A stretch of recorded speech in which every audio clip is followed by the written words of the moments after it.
In a residential lease agreement, both the landlord and the tenant have rights. Both have the right to deliver notices to each other for various issues that could affect the lease.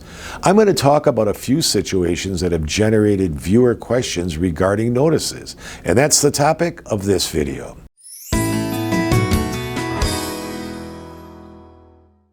Hello again, everyone. I'm attorney Robert Flesses. If this is your first visit to my channel, now would be a good time to subscribe, because when you do subscribe, you'll know where to go to get answers to your legal questions.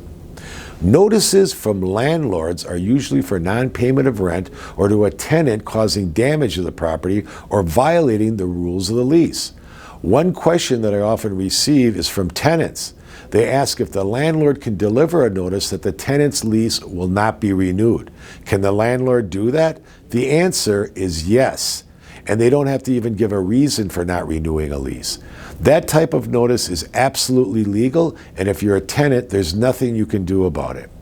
Well, what if a landlord wants to terminate your lease before the term expires?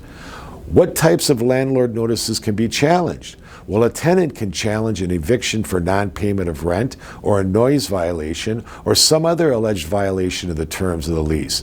The filing of a landlord eviction is not automatically granted, but the tenant must have a valid defense. Some defenses are that I paid my rent, or it's not me making the noise, or where's the proof that I'm violating the terms of the lease?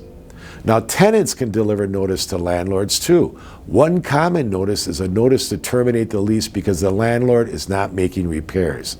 In this situation, the tenant delivers the termination notice to the landlord during the term of the lease. Once the tenant vacates the property, then the landlord will most likely sue the tenant for the balance of the rent, but not say anything about the reason why the tenant vacated. So at the eviction hearing, a tenant would need to provide evidence that repair requests were delivered to the landlord and that the landlord failed to make the repairs within a reasonable amount of time or didn't even bother to make the repairs.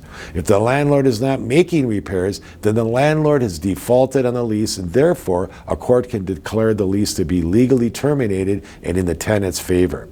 But before the conclusion of the hearing, the tenant should ask the court to remove their name from the eviction record because it wasn't their fault that the landlord filed an eviction.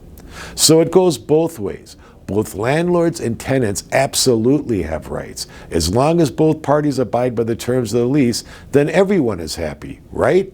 I'm attorney Robert Flesses. Remember to subscribe, like, and share. Thanks for watching, and I'll see you in my next video.